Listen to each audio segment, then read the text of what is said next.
Well, good morning. I'm Barry Foster. It's my privilege to be sharing with you this month during the Advent and Christmas season. We'll be looking at the first chapters of Luke's Gospel in a series I've entitled Waiting for Christmas, Waiting for God. Advent, of course, is one of the older traditions of the church.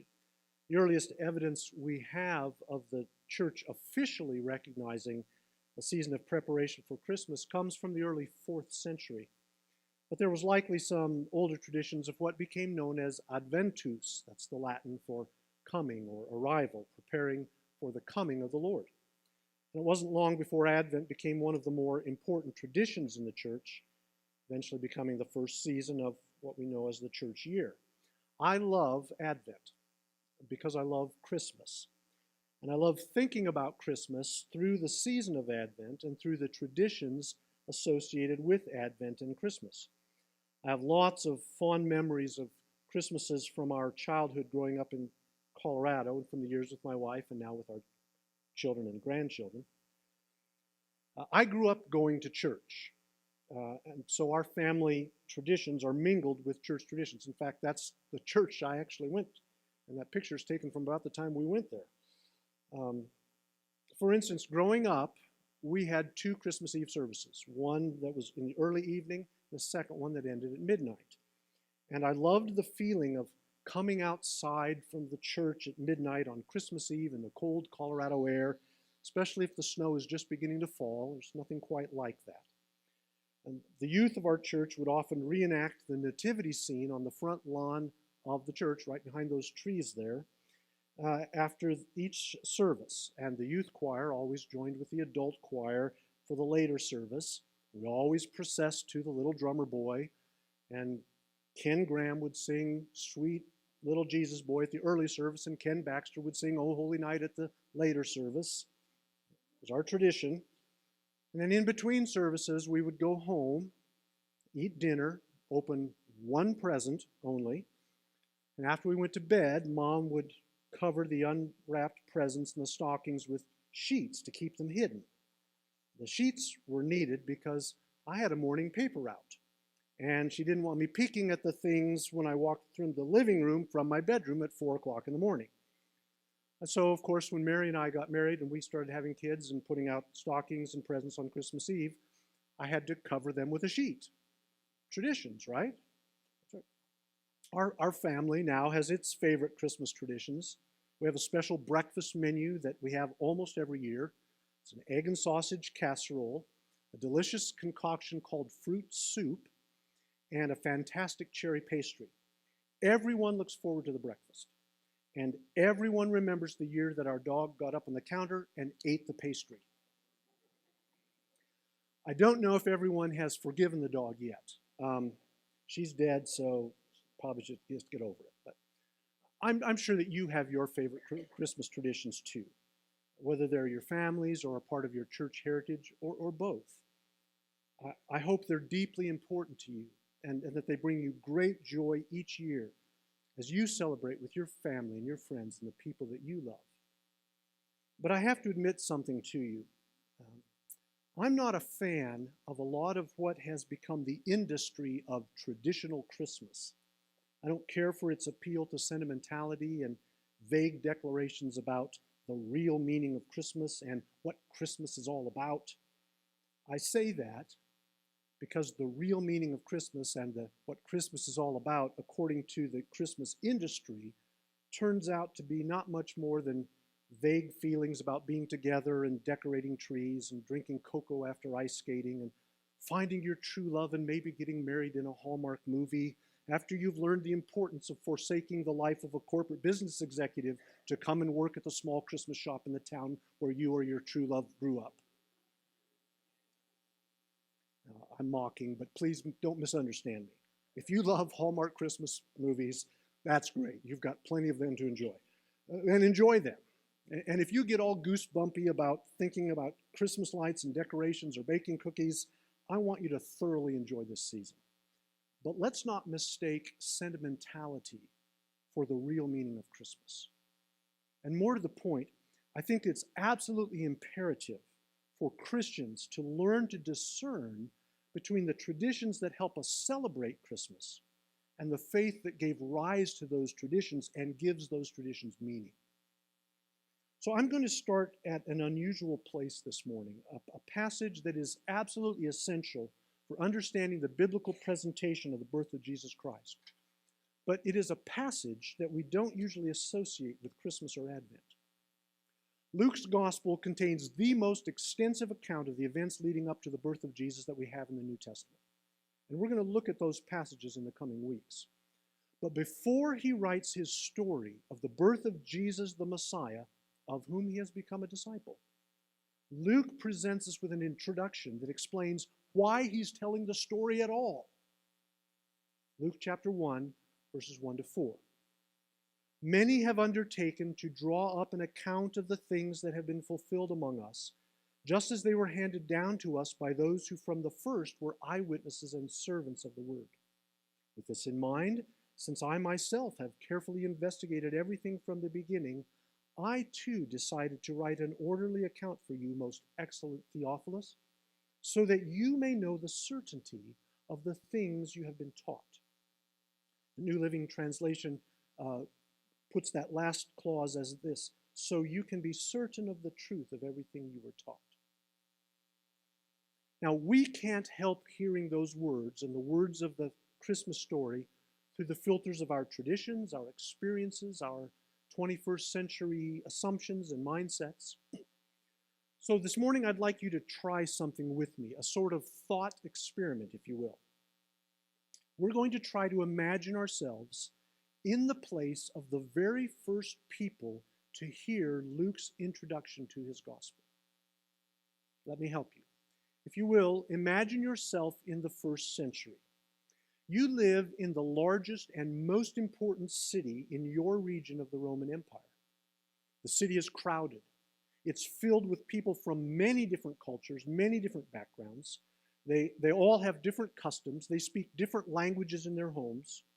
They have different religious practices. They worship a variety of gods, all of whom are represented by idols that can be seen literally everywhere in the city, in temples, in shrines, in workshops, in homes. But despite all of their differences, nearly everyone shares one very important characteristic. Almost everyone takes for granted that there are many different gods. Now, some people worship the same God by different names, and others worship completely different gods that you don't know anything about. But everyone recognizes there's many of them, and they're careful to respect the religious differences of foreigners and their gods, because after all, you don't want to risk angering some god that you didn't know. Except for this one group of strange people who live mostly by themselves, the Jews. Alone among all the people of the empire, they insist that there is only one God, Yahweh, and he cannot be represented by an idol. In fact, he cannot be seen at all, though he created everything. These people also insist that all of the other gods are not real and their idols are worthless. Now, most sensible people are suspicious of these Jews and have as little to do with them as possible, regarding them as dangerous to the common welfare. You happen to be one of the privileged few who have been born into the wealthy class. You understand the importance of building relationships with others of means and influence so that you can maintain your place of honor and avoid the shame of losing your status or your income. One of the most notable men in your city is someone named Theophilus. He is your patron, or your patron, a man with whom you have done business for a long time.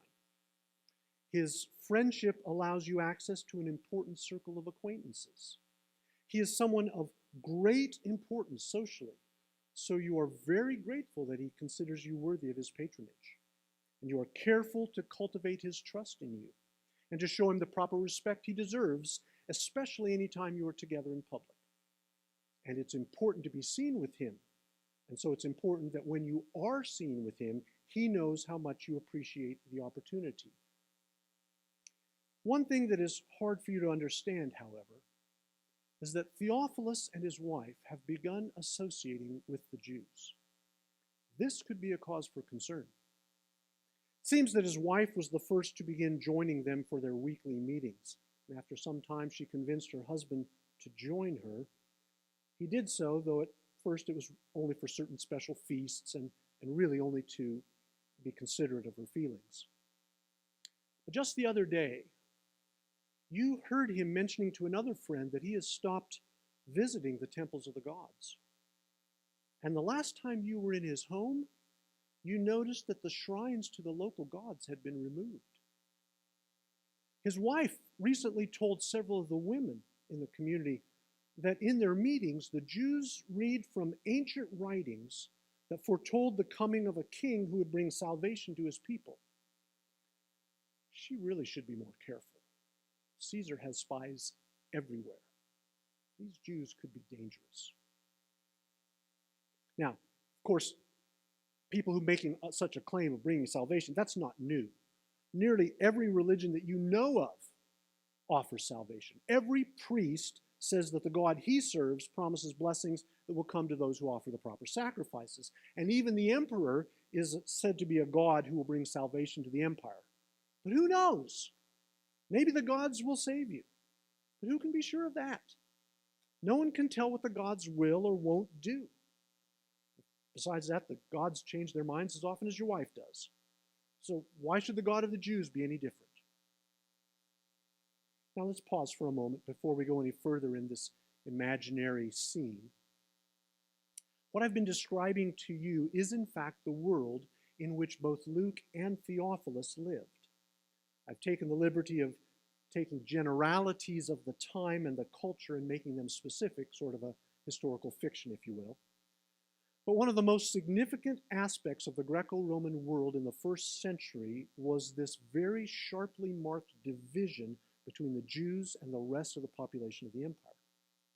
Now, from the perspective of the Jews, it was a matter of two completely different worlds. It was us and them. Us meant the Jews, God's people, people who were marked by their covenantal relationship with God through circumcision and Sabbath keeping and maintaining the dietary kosher laws. Them meant the Gentiles, that is, everybody else. Everybody else were pagans and idolaters and worshipers of false gods, oppressors of God's people, the ignorant fools who were destined for hell. But there was also this small group of people who were in between the two worlds. There's a third group known as God-fearers. God-fearers were Gentiles who were attracted to Judaism for various reasons, who had taken the unusual and very courageous step of beginning to associate with the Jews. Having turned away from the worship of idols and other gods, they were associating with the Jews. Now we have inscriptional evidence, as well as the book of Acts, that informs us that many among this group known as God-fearers were women, including women of wealth. Now, God-fearers acknowledged one God, the God of the Jews, and they attended the worship with the Jews in their synagogues as guests. And there they listened to the writings of Moses and the prophets that had been translated into Greek, which was the common language of the marketplace, that language that allowed all these various cultures in the Roman Empire to communicate with one another. They had adopted Jewish standards of morality. Now, God-fearers were not converts to Judaism. They weren't circumcised. Their men weren't circumcised. That was considered barbaric. And they didn't necessarily keep kosher because who doesn't like their pork? But they did identify with the Jewish community. And that was a striking and very notable move in a society where anti-Semitism was widespread. They were partly in and partly out. Not full members of the Jewish community, but not exactly outsiders either. They were guests. And so God-fearers found themselves in a curious place of not really belonging to the pagan temple or to the synagogue, but being equally at home in both worlds. And it was this group that was most responsive to Paul's gospel, who became the bridge for the gospel to go to the wider Gentile world. And Luke and Theophilus were both almost certainly God-fearers who heard the gospel in the synagogues and came to faith in Christ as a result. So with that in mind, let's return now to our imaginary scene in the first century. Some time has passed, and you now find yourself in a bit of a pickle, because Theophilus has invited you to a dinner party. Now, on the one hand, this is a tremendous honor, and a fantastic opportunity for you to strengthen your position among the influential men of the city. You might even gain some new business opportunities that could increase your wealth and power. And Theophilus always has great dinner parties. The food is outstanding. His slaves are well trained, quick to attend to your needs. Entertainment is always interesting.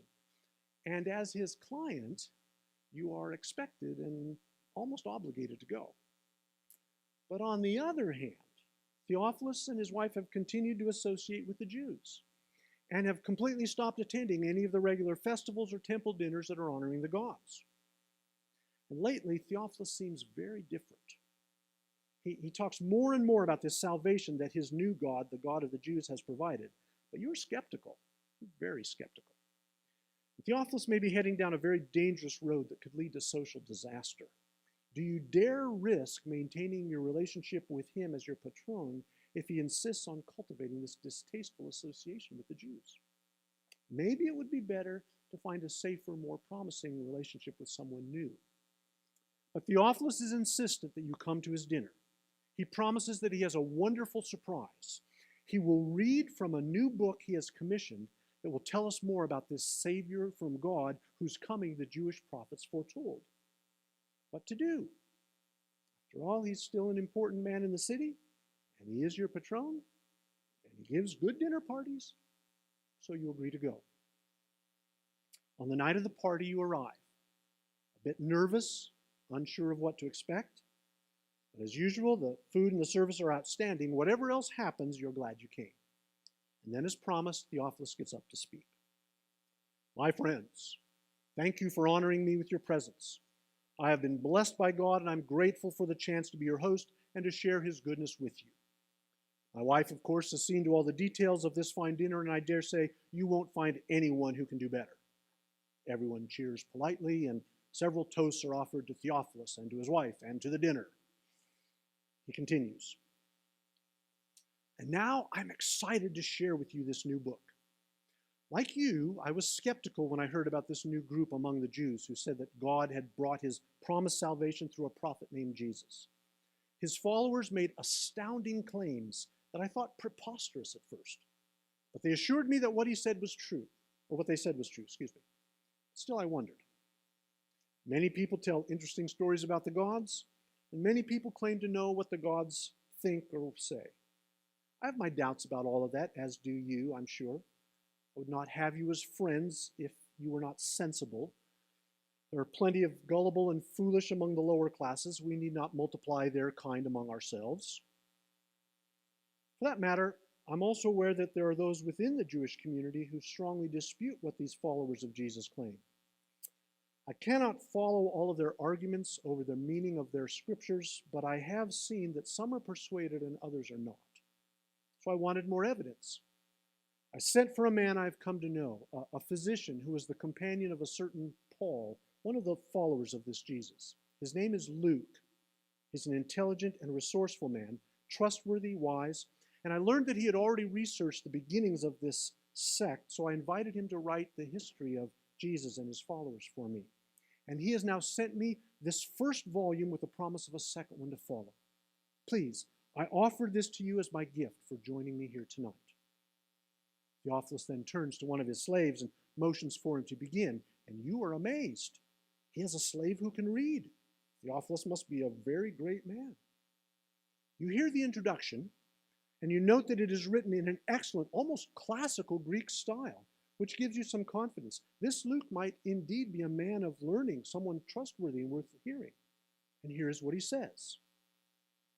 Many have undertaken to draw up an account of the things that have been fulfilled among us, just as they were handed down to us by those who from the first were eyewitnesses and servants of the word. With this in mind, since I myself have carefully investigated everything from the beginning, I too decided to write an orderly account for you, most excellent Theophilus, so that you may know the certainty of the things you've been taught. Now, there are several things in that introduction that would have been notable to someone in the Roman Empire in the first century, anyone who listened to that introduction to the narrative. First, as I just mentioned, his opening statement is written in a formal, nearly classical style of Greek, which would have indicated to his hearers that the author was educated and therefore someone worthy to be heard. Second, he appears to be writing a history of sorts, not simply recounting a tale about the gods. The mention of eyewitnesses catches your attention. He's claiming that his account is based on reports from reliable people with firsthand knowledge of the events that happened, things he is going to relate in his narrative. Furthermore, he insists that he has carefully investigated everything. He's researched it. This author, who's clearly an educated man, has thoroughly investigated his topic. He's not simply repeating the gossip from the marketplace or the rumors that travel with every caravan and every tradesman across the empire. He isn't passing on folklore. He isn't speculating about philosophical ideas or religious notions. He's writing a serious history about important matters. Third, he's clearly speaking from the standpoint of someone who is on the inside. He mentions us several times and refers to other accounts that are circulating among this group, which can be compared with others. So he's not alone. That bodes well. Apparently, he has access to the leaders and the prominent men of this movement. That's very promising. Fourth, he refers to these events as something more than mere happenings. They are fulfillments. Events that have happened in accordance with a promise made long ago, which can only mean that they were foretold by some person or some prophecy. And this must be related to those prophecies from the Jewish writings that Theophilus mentioned. That could actually be interesting. Fifth, and perhaps most important of all, he promises that what he says will provide certainty. He's going to tell a story. It's a very long story from the size of a scroll, it appears. But he insists that this story has more to offer than entertainment. He offers his audience genuine knowledge about something that matters, something on which they can base their lives. He offers them truth. That is a striking way to start a story. So what does this foray into the world of Luke and Theophilus have to do with us in Lawrence, Kansas, the close of 2018 during our celebration of Advent and Christmas? Well, the truth is that you and I live in a world that in many ways resembles that distant world of the Roman Empire in the first century. There are a multitude of different peoples from different cultures in our world today, even within our nation, even within this city. If we don't know them personally, we still see them. And we can still read about them online or watch news videos about them. There's a plethora of different religions and philosophies and ideologies all around us, each one claiming to offer some benefit, some promise of personal salvation, some way to understand or make sense of the world in which we live. And just like the people of the first century, we have lots of reasons to be skeptical. We are constantly told that with all of these different ideas about religion and God, no one can really know what's true. But that doesn't really matter. We simply have to respect everyone's religion because they're all equally valid. I mean, really, everyone knows that all religions are the same, right? And if you come right down to it, we all understand that it's really all about just getting along with one another. Nobody really knows if God is real or what that means if he is real. So whatever you or anyone else thinks about God is fine. Just keep it to yourself. Because whatever you believe about God doesn't have anything to do with real life in the real world. So let's just focus on getting along. That's the insistent message from our culture, from our world. And so it's no surprise then that we hear all around us the message that this is what Christmas is really all about getting along. I have my traditions, you have yours, it's all good. Be nice, be generous, throw some change in the Salvation Army kettle. Because what really matters is the feeling of Christmas, that sentimental feeling that you get from the lights and the music and the decorations and the cookies and the cocoa, from the Hallmark movies and the jingling bells in every store and the watching It's a Wonderful Life for the jillionth time. We live in a world that wants Christmas feelings without Christmas truth. But Luke says something entirely different. Luke is a disciple of Jesus the Messiah. And he offers something that is more than a feeling, more than sentimentalism, more than our favorite traditions. He does have a tradition to pass on. In fact, in verse 2, the introduction, he uses a word that specifically refers to the authoritative handing down of a tradition, translated in the NIV as handed down to us. But his tradition carries the full weight of the fulfillment of all God's promises, and with it, certainty. Certainty. Something on which you can put the weight of your life, because it's the word of a God who cannot lie and always fulfills his promises. Luke has a story to tell us, a story of the birth of a long-awaited king, a son, the story of Christmas. And he insists that his story is based on an authoritative tradition is true. It's a story for followers of Jesus, dare I say, for disciples of Christ. So this Christmas, you and I have another opportunity to return to the story of Christmas, to rehearse again what Christmas means and why it matters.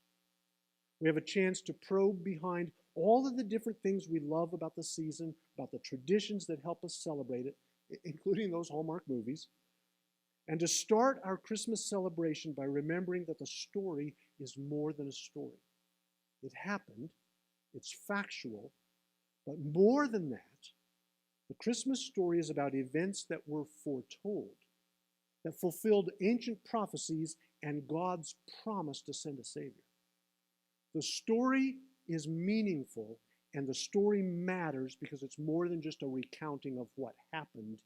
It is the story that begins with truth and offers you and me certainty, something on which you can base your life. And that, my friends, is what you need for Christmas. And that is what Christmas is all about and what it really means. And that is the way to start your Christmas season.